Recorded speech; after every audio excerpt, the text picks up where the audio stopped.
La primera vuelta de las elecciones nos dejó un país dividido, un país que se va polarizando cada vez más a medida que nos acercamos a la segunda vuelta, con un centro político que prácticamente ha desaparecido. ¿Qué nos espera desde el 22 de junio en adelante? Unas complejidades grandes, y quiero preguntarle a dos personas que pertenecen a ese centro en vías de extinción, ¿cómo ven el panorama de aquí en adelante?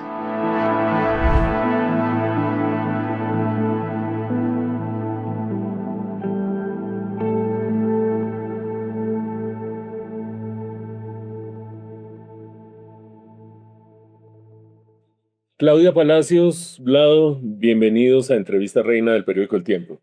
Qué maravilla estar acá, bien acompañada. Eso tenemos que decir nosotros. Los bien acompañados aquí somos Mauricio y yo. No, tú también estás muy bien acompañado por Mauricio. No, por eso, mamá, no tanto. Ah, ya entendí, listo. No tanto. Muchas gracias a pesar de todo por estar aquí. Ustedes son opinadores, observadores de la realidad, periodistas en diversas manifestaciones, y creo que comparten un rasgo común, y es que quedaron un poco descolocados con los resultados de la primera vuelta. Vlado recordaba hace un momento cómo en su historia de votante siempre ha estado acostumbrado a ir por un caballo que nunca gana, lo cual no está mal, pero digamos que ¿cómo vieron el resultado de la segunda vuelta? ¿Qué echan de la primera vuelta? ¿Qué echan de menos en las opciones de segunda vuelta? Y vamos a hacer un compromiso y con las personas que nos siguen, y es que ojalá podamos definir esta conversación por lo que es y no en oposición a los extremos, que es algo que queremos aquí desactivar. Claudia, la segunda vuelta te deja muy tranquila, medio preocupada. No, yo estoy aterrada y además pienso que es que nosotros no tuvimos primera vuelta, nosotros vamos a tener dos segundas vueltas, porque en la primera vuelta la gente votó con espíritu de segunda vuelta, es decir, no por el candidato que le gustaba, sino contra el candidato que no le gustaba. Y por eso creo que los dos que pasaron a segunda vuelta pues tuvieron esas votaciones tan altas, mientras que los demás prácticamente se diluyeron, lo cual no es tan usual en las primeras vueltas. Pero la gente votó en primera vuelta con espíritu de segunda vuelta. Entonces ahorita vamos a tener una segunda vuelta, pues que es muy desafortunada porque es repetir lo que vivimos hace 4 años de dos extremos donde no nos podemos ubicar muchos colombianos. ¿Y por qué crees que la primera vuelta se polarizó de una vez? Que la elección se polarizó de una vez en la primera vuelta. Mira, el candidato Iván Cepeda le da mucho miedo a una parte de la población y creo que le da más miedo a la gente de lo que le daba miedo Petro a esas personas hace 4 años. ¿Por qué? Porque ya vimos 4 años de ese gobierno y muchas personas que incluso votaron por Petro dicen yo no le vuelvo a apostar a eso, entonces tengo miedo y de una vez me defino desde primera vuelta. Y lo mismo, el candidato Abelardo del Espriella, pues le da mucho miedo a otra parte de la población y ellos, estas personas que votaron ahí, prefirieron no considerar la opción de Paloma Valencia y de las otras personas de centro porque el miedo es tal que dicen, bueno, esto lo asumo como si fuera ya la única vuelta, ¿no? Porque estaban pensando en que de pronto Cepeda podía ganar en primera vuelta. Entonces dijeron, no corran riesgos. La descripción que hace Claudia nos recuerda dos ideas sobre esa división de primera y segunda vuelta. Una dice que en primera vuelta uno vota por quien quiere que gane y en segunda contra quien no quiere que gane. Y otra dice que en la primera vuelta se manifiesta uno sin problema y en la segunda vuelta empieza a pensar en el voto útil. ¿Cómo vio usted esa primera vuelta y dónde lo dejó parado el resultado?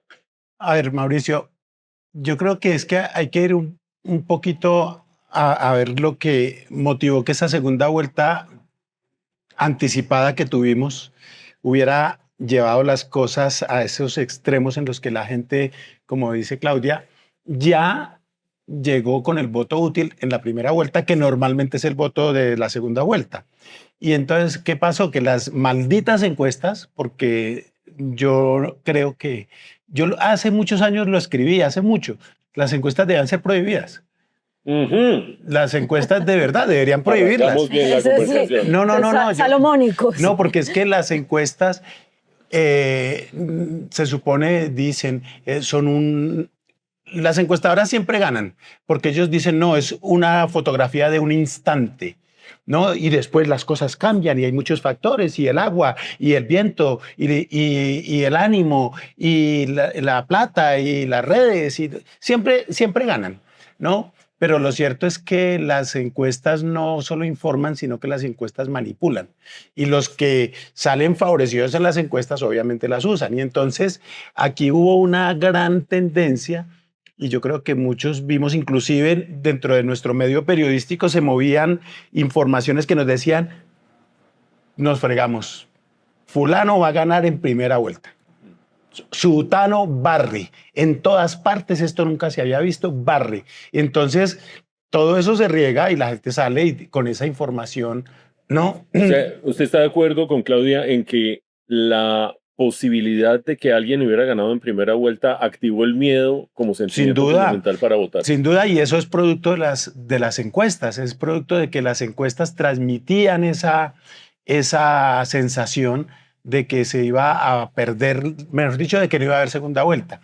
Yo tengo por fortuna, tuve una formación y nosotros los alvaristas de verdad, los que crecimos con Álvaro Gómez como referente, además de que fue director de del periódico donde yo trabajé durante muchos años, nosotros estamos acostumbrados a perder, pero perdemos con convicción.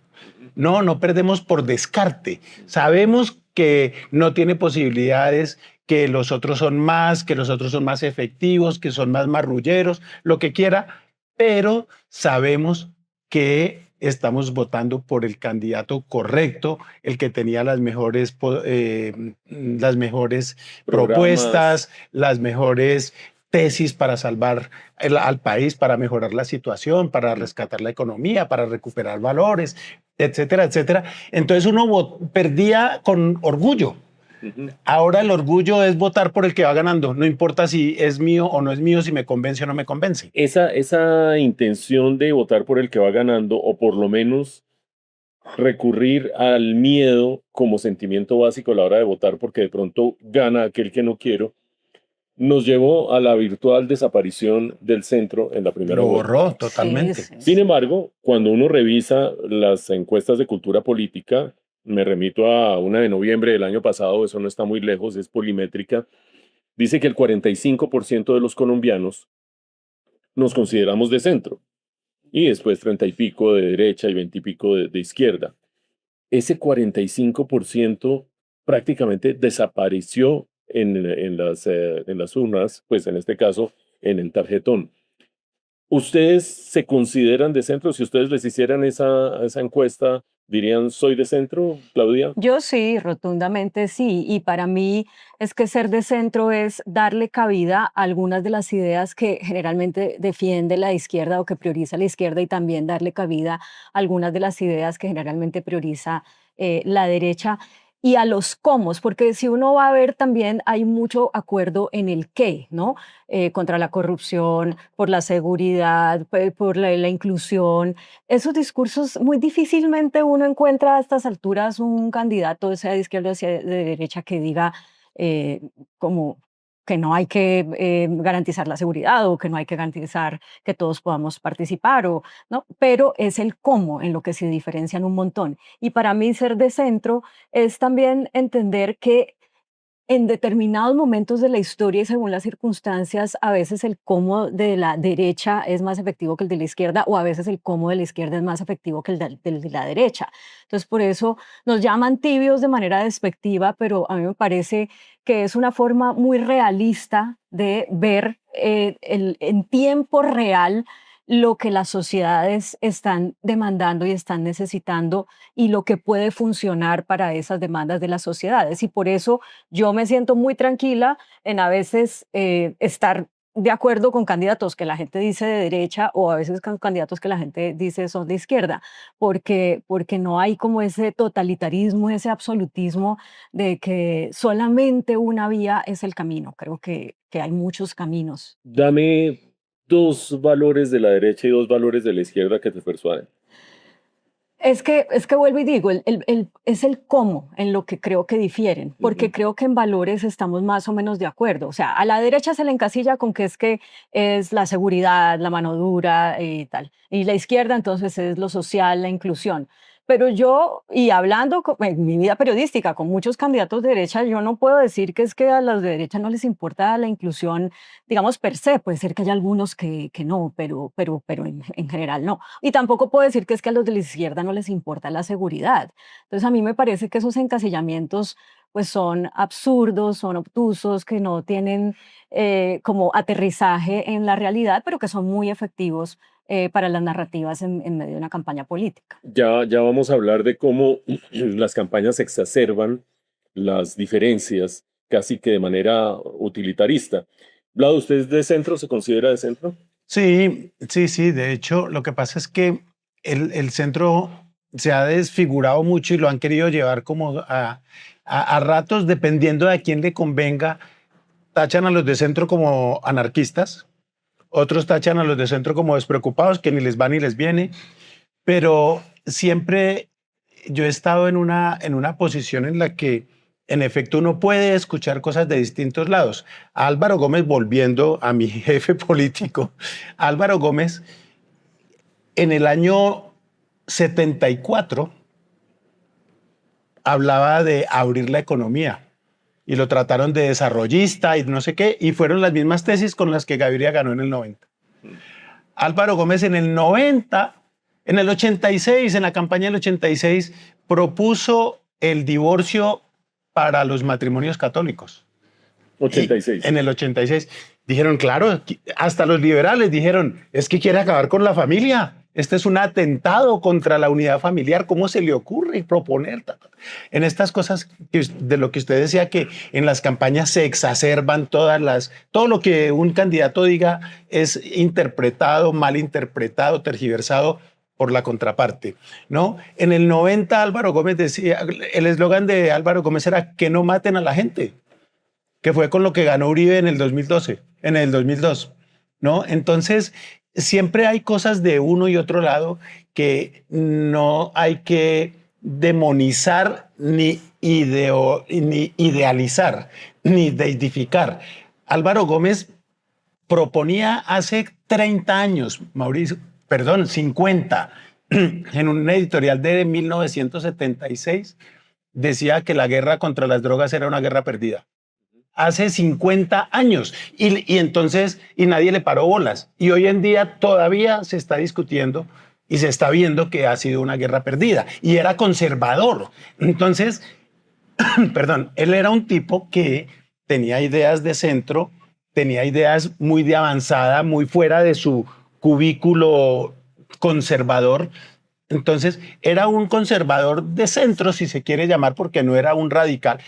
Obviamente quería la autoridad y el imperio de la ley y todas estas cosas, pero también tenía unas ideas. Entonces, yo creo que uno aprende de eso y a mí me parece que ha habido muchas cosas de lado y lado que son conceptualmente buenas, pero coincido también con Claudia en esto, es el cómo se ejecutan, cómo se llevan a cabo. Cuando a uno le dicen, ¿usted está a favor o en contra de que haya guerra o que haya paz? Pues todo el mundo quiere paz. Pero entonces, ¿cómo? No es lo mismo la paz de Santos que la paz de Petro. Sí. Son dos cosas completamente distintas. Este caos que hemos tenido con Petro y ese método que hubo en la paz de Santos, que se hizo durante años, un proceso de 5 años de prácticamente de conversaciones para llegar a eso, ¿no? Entonces, importa el qué, pero también importa el cómo. Bueno, entonces estamos con dos personas de centro que están pasando un guayabo fuerte, una resaca tremenda. Y seguiremos. Duro. Quiero que en medio de ese guayabo cada uno me diga, y entre ustedes se pueden interrumpir también, porque... No, a mí me da pena, hay que dejar hablar a yo también soy muy respetuosa aquí de escucharlo y todo, pero si nos das háganlo. permiso... Por supuesto, listo. tángale. Quiero que cada uno me diga cuál es el problema para la sociedad de verse abocada a los extremos políticos y carecer de un centro. Más allá de las preferencias de cada uno. Yo creo que el gran problema... Empezó a interrumpir. Sí, ya No, empezó. no, pues usted está... No, Adelante, adelante. el gran problema es que después se me da la paloma, como Adelante. se le fue a Uribe. El gran problema es que nos tomemos las cosas personales. Ese es el gran problema. La política no puede ser... Cuando yo hablo de política y estoy hablando de un candidato, no estoy hablando de su papá, ni de su hijo, ni de usted, estoy hablando del candidato. Y la gente se lo toma personal. Y ahí empiezan los conflictos familiares, de parejas, de amigos. Yo tengo amigos que me han dejado de hablar, un amigo entrañable al que por que caricaturas quería mucho. políticas, no lo quiero todavía. Y me da pesar que esa amistad esté interrumpida por razones políticas. Mm. Pero ahí yo creo que el tomarse las cosas personal y no dejar esos asuntos de la política fuera de la relación, yo Pero creo que es muy difícil, dañino. Es muy difícil hacer eso y yo creo que lo triste es que no podamos mantener nuestras relaciones de amistad, nuestras relaciones familiares si hablamos de política, porque pues cada quien defiende férreamente su postura y eso pareciera hacernos ver no como unos adversarios ideológicos, cosa que es legítima, sino como unos enemigos Ujú. que se tienen que eliminar mutuamente a acuerdo. través del discurso o a través de la cancelación o incluso ya, pues incluso cosas que peores. Pero para contestar tu pregunta, Mauricio, yo creo que lo terrible para el país de que llegue una opción de extremo, no importa si es derecho o si es centro, O es si es izquierda, derecha o izquierda. perdón, no importa si es derecha o si es izquierda, es el desperdicio de talento al que se aboca al país. ¿Por qué? Porque llegan de la corriente que sea y solamente gobiernan con los de ellos. O sea, ese Ujú. experimento que hizo Petro de que vamos a traer a Cecilia López, a Alejandro Gaviria, a José Antonio Campo, que fue fallido, ¿no? Fue No duró ni un realmente, año. fue súper fallido. Es la muestra de la incapacidad de los extremos para ver realmente la riqueza que hay en quienes piensan diferente y en cómo estos le pueden aportar al país. Y esto implica que hay que ceder, o sea, pueden llegar defendiendo unas banderas extremas, pero no quiere decir que al llegar tienen que hacer toda esa agenda de extrema, porque es que hay una gran cantidad de gente. Aquí no estamos hablando de que 11 millones votaron por Petro y 1 millón votó por, ¿cómo se llama? De la Espriella. No, el anterior. Ah, Eh, Hernández, Rodolfo Rodolfo Hernández. Hernández. El anterior. El El sí. anterior, el Eh, finado. no estamos hablando de eso, estamos hablando de una gran cantidad de votación por ambos y entonces no se puede pretender que al llegar al poder, porque yo gané así sea por un margen que no es realmente muy significativo, entonces solamente voy a gobernar para esos. Entonces saco a los tecnócratas, saco a la gente que ha estudiado en las universidades de las grandes ligas y demás, porque los estigmatizo como si no pudieran realmente hacer un aporte y pues como si no hubieran podido mejorar este gobierno, porque para mí este gobierno es un gran desperdicio. O sea, la patria más boba es esta que hemos tenido en estos 4 años. ¿Por qué? Petro tenía un cheque en blanco para hacer maravillas de reformas sociales, de impactar realmente Para la vida de abrirle la campo, gente. para abrirle campo a una alternatividad de izquierda y derecha moderada, Sí.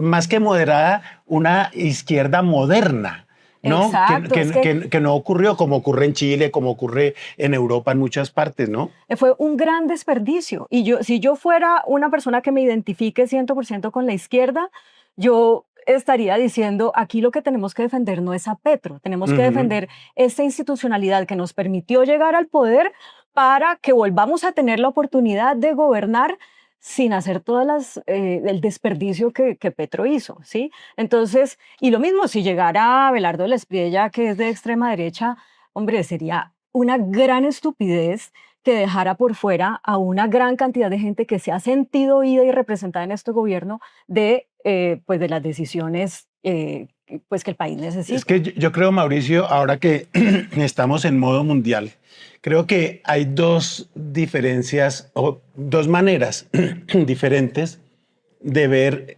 la política. Y es la gente que va como un hincha común y corriente a ver el partido y las barras bravas de cada lado, ¿no?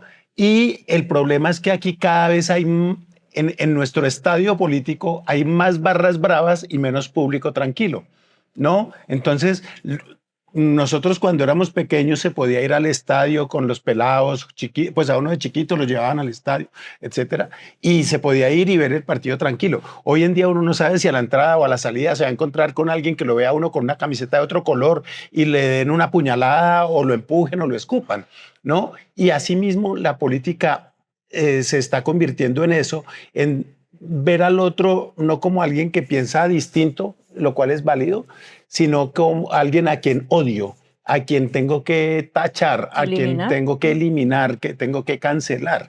Y pues así no se puede cohesionar una sociedad. Cuando pensamos, antiguamente se creía, porque digo nada más se creía porque en realidad no pasaba, que si al presidente le iba bien, al país le iba bien. Pero eso es carreta, porque a los expresidentes siempre terminan de conferencistas, de profesores y se dan la gran vida. Así dejen el país vuelto nada y salen a hablar de lo que no hicieron y a dar cátedra de cómo se gobierna cuando fueron pésimos presidentes. Empezando, bueno, ¿para qué traer nombres? Pero no, de verdad, porque es que se nos hace muy largo el programa. Se nos hace muy largo, definitivamente. Sí. Pero entonces el tema es no concederle nada al otro, ¿no? Uno en fútbol, uno ve y uno dice, uy, no, es que definitivamente nos hicieron un golazo. Es que cómo se de pelotudo el arquero, cómo se durmió ahí o cómo se tragó la... Y uno habla en términos, y yo... Todos tenemos amigos que somos de distinto equipo y tal, y podemos conversar y podemos tomarnos una cerveza y después terminamos abrazados y decimos, pero en el próximo sí les vamos a ganar. Y ya, y no pasa de ahí. Ojalá pudiéramos tener el espíritu del hincha tranquilo, Sí. que no lo hay. Más allá de la actitud, que es lo que ustedes han subrayado hasta el momento, la pugnacidad, el ver a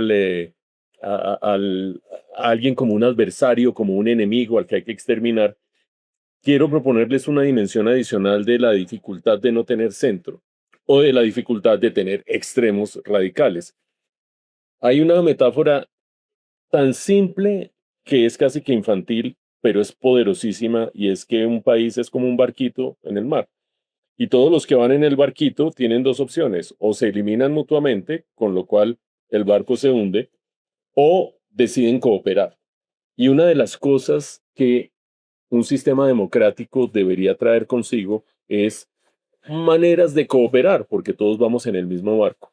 La retórica de las campañas, no solo en Colombia, sino en el mundo, desconoce por completo esa posibilidad. Hablar de destripar al contrincante o decir, ¿por qué no se van del país? Si no les gusta esto, váyanse del país. Cosa que me recuerda de las canciones de los prisioneros en los años 80. Pues es que la trinó Iván Cepeda el fin de semana. Fue lo que puso, fue lo que puso en otra. No contemplan la posibilidad de cooperar con el otro. ¿Qué pasa con un barquito como Colombia, endeble, frágil, errático en este momento, cuando las dos opciones que están sobre la mesa, al menos en las campañas, al menos en la retórica, ya hablaremos más adelante de cómo sería la gobernabilidad, consideran que al otro hay que eliminarlo o echarlo del país? ¿Qué pasa con ese barquito? No, pues para seguir con tu ejemplo, pues que la posibilidad de que el barco se hunda es grande. Y por eso yo pienso que los colombianos, independientemente de quién gane, tenemos que, uno, ser realistas de que la cosa va a estar muy difícil, no importa quién gane, así gane el candidato por el que uno haya votado.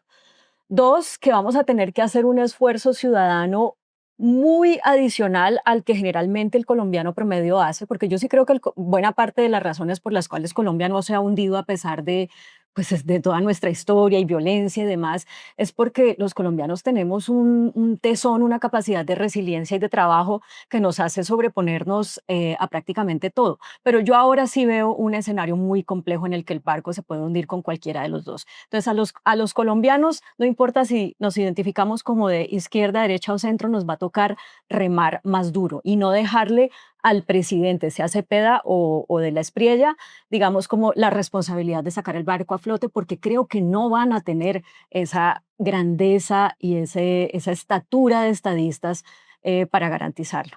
Eso sería como Y yendo por esa misma línea, Claudia, cuando hablas de los colombianos, te refieres a un grupo poblacional relativamente homogéneo o al que le cabe un apelativo genérico, pero esos colombianos hoy no existen si no es por la suma de dos conjuntos polarizados que ven en el otro un adversario a eliminar.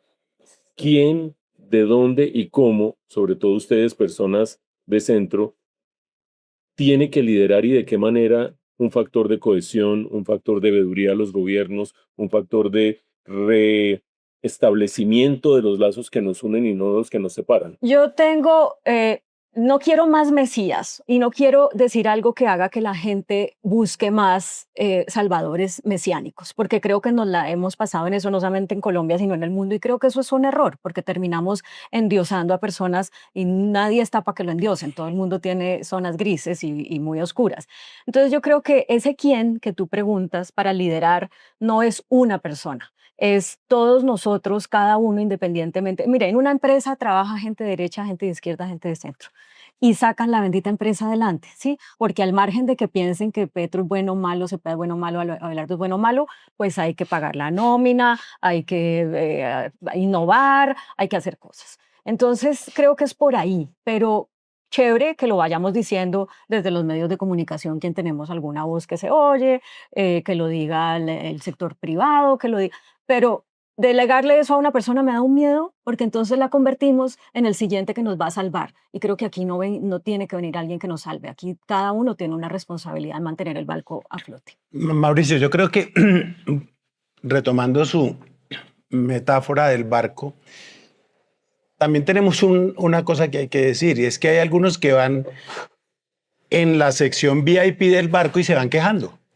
¿No? Van con todo, están recibiendo todo, los privilegios, la atención de primera clase de ese barco. Allá ni se mece el barco, no sienten siquiera si el barco, ¿no? Y están con todo y se van quejando. Eso también hay que decirlo. Pero yo creo que indudablemente vamos a tener una situación, el próximo presidente, cualquiera que sea, va a tener un gran chicharrón que se llama Gustavo Petro. Gustavo Petro no le va a dejar la vida tranquila al próximo presidente. Llámese como se llame. Sí, de acuerdo. Porque si es de la Espriella, pues eso ya es una guerra cantada. Empezando por de la Espriella. Y obviamente con las reacciones tan cerebrales y calmadas de Petro, pues ya sabemos, son dos caras de populismo totalmente distintas y en abierta confrontación. Y si se trata de Cepeda, seguramente Petro va a tratar de manosearlo y Cepeda no se va a dejar manosear, porque Cepeda es un tipo estructurado, es un tipo disciplinado, es un tipo juicioso, es un tipo ordenado. Con dignidad política, gústele a uno la política de él. Totalmente, o no. exactamente. ¿No? Y es un tipo que lleva 30 años en una pelea, en una lucha por los derechos humanos, porque se haga justicia en el caso de los asesinatos por parte de agentes del Estado, etcétera, etcétera. Y uno, volvemos, puede o no estar de acuerdo, como dice usted, pero Cepeda es un tipo que tiene su manera de ser y no se va a dejar manosear de Petro. Entonces Petro se le va a convertir en un dolor de cabeza también. Y eso, ahí el tema es cómo los medios a veces nos equivocamos y le hacemos eco a todo lo que dice Petro. Entonces Petro sale medio trabado, hablando enredado, ¿no? Sale hablando trabado, quiero decir, ¿no? Porque después van a pensar que yo estoy... No, pero sale hablando trabado, hablando enredado, diciendo cosas, y eso lo volvemos un titular y lo volvemos discusión nacional. Y mientras tanto el Catatumbo está en llamas, ¿cierto? O el Cauca está lleno de secuestros, o la carretera panamericana está bloqueada por 7º día consecutivo, etcétera, etcétera. Y nos quedamos en que Petro estaba diciendo tal bobada. Pero no es que eso no haya que decir. No, lo que yo pasa sé. es que hay que abrirle espacio a lo otro también. Claro, pero... Porque pues alguien con la dignidad del jefe Sí, de Estado pero- que diga esas cosas, uno no puede pasar de agache. Claro, pero es que no se puede de toda estupidez, toda estolidez proveniente del gobierno. Es como la tontería esa de la señora que quería suspender al presidente, ¿no? Uno por más que eso esté en papel membreteado del Senado, era una estupidez que no tenía pies ni cabeza. Y se armó un debate nacional alrededor de una cosa. Es como si mañana un congresista dice, a partir del lunes a las 8 de la mañana prohibido llover. ¿No? Por muy membrete que tenga, es una estupidez. Y no se tomó como la estupidez que era, sino como el efecto que iba a producir, cuando eso no podía tener ningún efecto. Entonces, nos quedamos a veces en la superficie cuando los problemas de verdad están en otro lado. Ustedes ponen sobre la mesa 2 o 3 factores claves para superar esta situación actual. Uno de ellos, el que se deje la superficie de un lado y Irnos se a vaya lo sustantivo y a no lo nos quedemos sustantivo. en lo adjetivo. A lo sustantivo. Por otra parte, el hecho de buscar la cohesión en las empresas, recuperar que los medios mismos lideren una discusión de cohesión. Pero es que, Y sin perdón, embargo, Mauricio, es que a los medios, el problema es que a los medios ya no nos paran bolas. sí, eso es cierto. Por lo menos en ciertas No, audiencias, sí nos paran bolas porque si no, no nos darían tanto palo. Entonces, yo creo que de todas las dos maneras cosas son tenemos una ciertas. un rol que ejercer que todavía sigue No, siendo muy obviamente, por importante. eso Y lo seguimos dice aquí, alguien que ¿no? tiene una pata en medio como opinadora y otra pata en la vida independiente, los medios no convencionales como las redes. Pero ustedes creen, tomando en cuenta todos esos elementos, que hay terreno fértil para que la ciudadanía ejerza un rol que ha sido incapaz de ejercer durante estos 4 años. ¿Qué rol? El rol de fiel de la balanza, no el rol de la radicalización y la ruptura y los odios, de fiel de la balanza y ejercer el rol de veedor de la gestión de un gobierno y sustraerse a los liderazgos mesiánicos. ¿Ven que existe ese potencial? Conceptualmente estamos El de acuerdo. problema, Mauricio, Eso sí lo hemos hecho. el problema es que este es un país sin cultura ciudadana y sin cultura política. Si Bogotá, para poner un ejemplo real, si Bogotá tuviera gente que fuera cívica, que tuviera formación ciudadana, el tráfico de Bogotá sería otra cosa. Pero cuando la gente para en la séptima a sacar plata del cajero y deja el carro ahí tirado, y además no pasa nada porque no hay quien controle, ¿no? Pero no Entonces, estoy tan de acuerdo, Vlado. no, por eso. Entonces, estoy poniendo el ejemplo de algo tan palpable como lo que pasa en la ciudad. El caos que es la ciudad en buena medida por la falta de cultura ciudadana y de control a la gente que no cumple las normas. sí. Y eso se transfiere a la cultura política. La gente no se preocupa.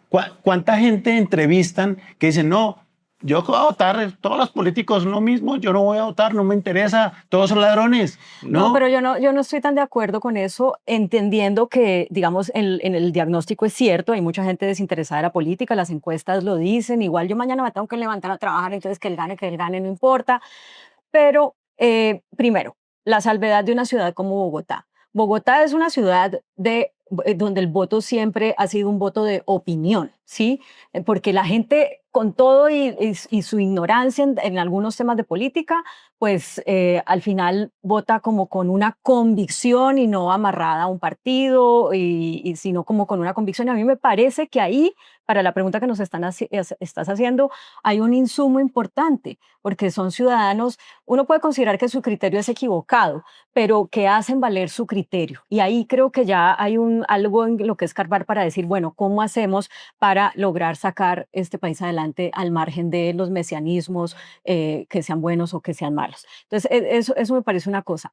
Pero lo otro es que aquí sí hay unas experiencias muy interesantes, está movilizatorio, por ejemplo, ahí está lo que hace la misión de observación electoral, yo sí creo que hay un tejido de la sociedad civil que no teníamos antes de la Constitución del 91, que ha hecho que nosotros podamos, si nos comparamos con otros países de nuestro continente, enfrentarnos mucho mejor a retos parecidos y enfrentarnos a retos muy grandes que otros países no han tenido, como el de la violencia. Entonces, ahora, uno quisiera que todo el mundo estuviera como en esa sintonía, ¿sí?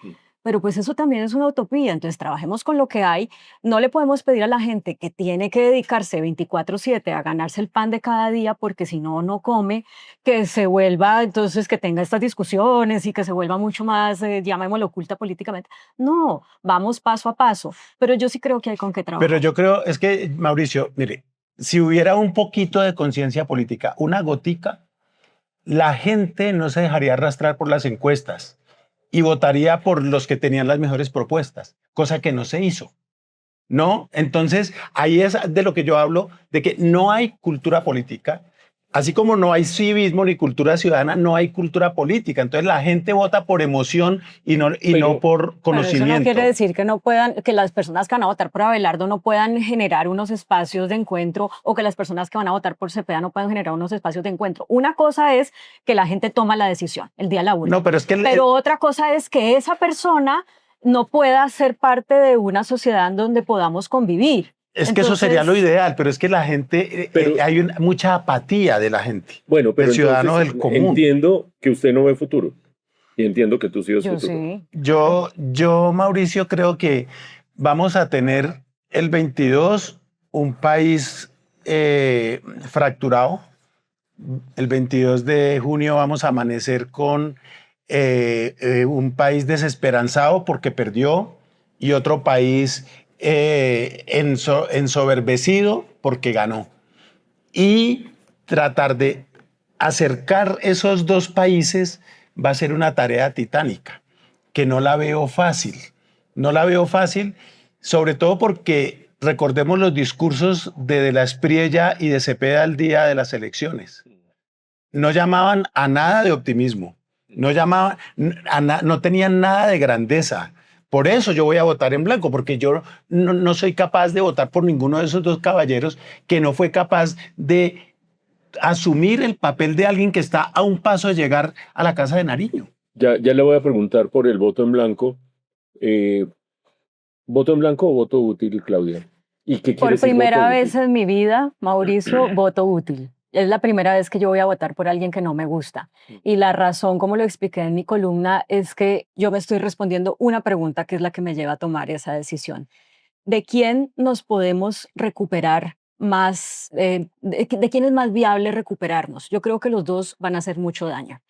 Y mirando el país que tenemos en este momento, pues yo me respondo esa pregunta y digo, yo sé que va a ser difícil, sé que va a ser desesperanzador, sé que va a ser polarizante, sé que va a ser tremendo, pero yo digo, en este momento, con la sociedad civil que tenemos, con el tejido empresarial que tenemos, con el gobierno que va a recibir, gane quien gane, yo sí encuentro en una de esas dos alternativas alguien que como sociedad, el daño que a pesar del daño que haga, la sociedad puede lidiar mejor con ese daño, ¿no? Mm. Entonces, eso es lo que me lleva a mí por primera vez en mi vida a votar como voto útil. Ustedes son, por supuesto, habrá gente preguntándose cuál es el voto útil. Ese no es el propósito de esta conversación, es de tener este intercambio de ideas. Pero ustedes son personas que son serias, disciplinadas, trabajadoras, exitosas en sus ámbitos de trabajo. Y estamos en una situación inédita, estamos en una situación desesperanzada, crítica. ¿Qué cree que puede hacer cada Ni uno tan de inédita. ustedes? Estamos en lo mismo de hace 4 años Parecido. repotenciado. Repotenciado, sí, Sí, inédito en pero- cuanto a que es cada Pero vez eran dos, más... dos extremos hartos Sí. en los que mucha gente votó que por el ingeniero con tapabocas o por Petro con guantes, ¿no? Pero Sí, pero digamos que los discursos de la primera vuelta fueron mucho más sí, este año se acentuó. desesperanzadores. Sí. ¿Qué hará cada uno de ustedes individualmente en su ámbito de trabajo para tratar de o buscar ese centro o repotenciar ese centro o generar esa cohesión política o para reducirle un poquito a la desesperanza de lo que nos viene? ¿Tienen algo pensado o va uno como con más de lo mismo? Para mí la primera cosa es decirle a los colombianos, no se vayan, porque yo creo que algo que, por ejemplo, fue muy determinante en Venezuela fue que mucha gente se fue muy rápido y creo que el país se fue despoblando de un montón de talento que era necesario ya fuera para trabajar o para crear narrativas o para generar reflexiones. Y yo creo que Colombia no puede perder eso. Y en Colombia se está yendo mucha gente. Mucho. Y me parece que eso hay que frenarlo, no importa quién gane. Y de ahí para adelante, pues no sé, no tengo un plan. Pero lo primero es, no se vayan, quedémonos acá trabajando, luchando por este país, que igual hemos salido de muchas que han sido muy difíciles para cada momento de la historia. Entonces vamos a salir también. Una especie como la nuestra, yo también me considero de centro, que de acuerdo con las cifras se podría ver como una especie en vías de extinción. ¿Qué hace? ¿Patalea más duro y busca más cosas o cuando se entrega a la declinación y a la derrota? En tu caso, No, yo no considero la declinar ni derrota, no. ni te consideras un espécimen en vía de extinción. Sí me considero un espécimen en vía de extinción. Sé que es muy difícil pedirle a la gente que sea de centro, sobre todo porque pues han usado una palabra peyorativa para definir al centro, que es la tibieza. Lo cual a mí me parece pues un contrasentido porque nadie quiere ni quemarse ni estar en el hielo polar, entonces lo tibio es lo ideal, pero no les gusta, no sé. Pero yo creo que desde esa tibieza, desde ese centro, hay mucho por hacer, entonces así sea una especie en vía de extinción, creo que tengo esperanza en que podemos sobrevivir. La tibieza es horrorosa e inadecuada como una estrategia frente al frío y al congelamiento y el quemarse, pero es adecuada cuando la gente esgrime gritos de guerra en lugar de argumentos políticos. Y eso es lo lamentable de ese calificativo tibio que se dice desde gritos de guerra. Vlad, usted en su ámbito, ¿qué cree que puede hacer distinto ante una situación como estas y se considera especie en vía de extinción o no? Sí, indudablemente, pero lo bonito es que soy una especie en vía de extinción hace 30 años. Entonces, es una extinción lenta, previsible, pero lenta. Mire, Mauricio, yo en las conferencias que a veces doy, repito mucho una frase y es que en cañadas más oscuras nos ha cogido la noche. Colombia, por fortuna, es un país con gente berraca, con gente talentosa, con gente... Cuando se puso de moda la palabra resiliencia durante la pandemia, es una palabra que ya la llevaba el colombiano en su ADN desde hacía 50 o 70 o 100 años. Aquí nos estamos matando, la violencia, la pobreza, la corrupción, el narcotráfico, etcétera, etcétera, y este país no se ha acabado. Nos han dicho que se van a volver como Venezuela y hay 1.000.000 de factores por los cuales nunca nos vamos a volver como Venezuela. Hace 4 años nos dijeron, nos jodimos y por eso tanta gente empezó a ir, se volvió como Venezuela esto. No pasó y no va a pasar por una infinidad de factores que tiene que ver con lo cultural, con lo económico. Exactamente. Hay una cantidad de factores. Entonces, yo creo, Mauricio, que hay que, como creo que hay un meme que dice, vamos a calmarnos, ¿no? Tenemos que tomar las cosas con tranquilidad, gane el que gane, ¿no? Sobrevivimos a los intentos reeleccionistas de un presidente, a los intentos reformistas, a los coñazos de otro, resistimos problemas económicos en las grandes depresiones económicas que hemos tenido en los últimos decenios.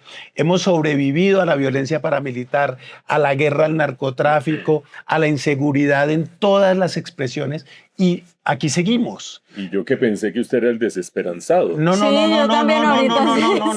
Lo que estoy diciendo es que indudablemente vamos a tener un país que se va a mirar de reojo y va a decir, ¿y este por quién habrá votado? Seguro que este votó por ese desgraciado, va a decir el perdedor, ¿no? Imaginándose quién sabe qué. Pero yo creo que más allá de eso, lo que tenemos que rescatar es a la persona y no al actor político. Más allá de que usted sea rojo o azul o verde o morado, usted es una persona. con la que puedo tener una conversación y puedo tomarme un café y puedo tener eso. El problema es que todos lo asumamos así, pero es que hay gente que le deja de hablar a alguien porque es cualquier ista, ¿no? Es verdeísta o azulista o amarillista, ¿no? Entonces, ahí es donde cuando entramos en ese terreno de los insultos, en el terreno de la descalificación, en el terreno de la cancelación, se rompen todos los puentes, ¿no? Entonces, hay que mantener esos puentes y mantenerlos en doble vía, ¿no? En doble sentido. Se me acaba de ocurrir una cosa pensando en la pregunta que nos hiciste. O sea, mi primer llamado es no nos vayamos, quedémonos acá, defendiendo, trabajando, hablando, jodiendo. Pero lo segundo es que sí exige un poquito más de atención de la gente y de avanzar en esa cultura política que es pobre en muchos ámbitos. Y es entendamos la importancia de la institucionalidad, porque yo creo que nosotros como colombianos hemos podido sobrellevar todo esto que Vlado acaba de mencionar, porque hemos tenido una institucionalidad fuerte, a pesar de todas las amenazas. Pero en este momento creo que lo más grave es la fragilidad de la institucionalidad. Entonces, ahí sí tenemos que abrir más los ojos, entender más de qué se trata esto, de por qué la institucionalidad es importante, para que desde el ámbito en que estemos, centro, izquierda o derecha, eh, hagamos esa defensa. Porque en el momento en que la institucionalidad se quiebre, sí creo que se abren los caminos entonces para las hecatombes. Y ahí sí es otro el cantar. Una última, Mauricio. Acuérdese, hace 25 años, 26 años, toda la gente que se fue en el gobierno de Pastrana. Es que este país es inviable. ¿Cuántos de esos se tuvieron que regresar con el rabo entre las patas? ¿No? Entonces, también eso de que la gente se va, es que aquí ya no se pudo, creen que tener, no sé, 100 millones, 500 millones y se van.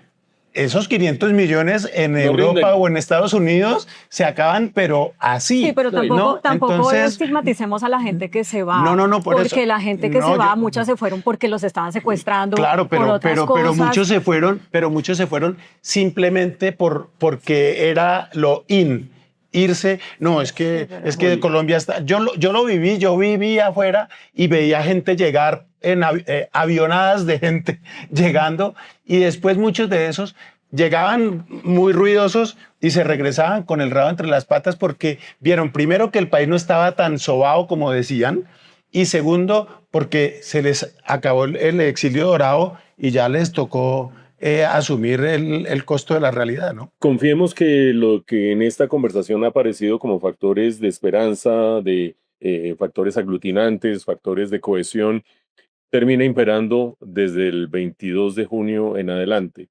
Una labor difícil, una cuesta compleja, pero creo que es una manera distinta de entendernos donde no serán los caudillos los que nos vayan a salvar, donde el otro sigue estando allí a metros de distancia y no es un rival, sino quizás una persona que piensa distinto solamente. Y bueno, ¿cómo es que en peores cañadas nos ha cogido la noche? En cañadas más oscuras nos ha cogido la noche. No, hay que ponerse y botas pantaneras. Y hemos salido. Hay que ponerse botas pantaneras, casco, porque vamos a estar caminando por trocha y de pronto con oscuridad, pero sencillamente hay que equiparse y seguir. Muchas gracias, Claudia Palacio, por haber estado en la entrevista reina del periódico El Tiempo. Muchas gracias, Vlado, por haber estado también con nosotros. Gracias, Mauricio, por la invitación y bueno, en todo caso, salir a votar. Por lo que sea, en blanco, en verde, en azul, en rojo, en lo que sea, pero salgan y voten. Sí, ese derecho hay que ejercerlo. Muchas gracias. Vale.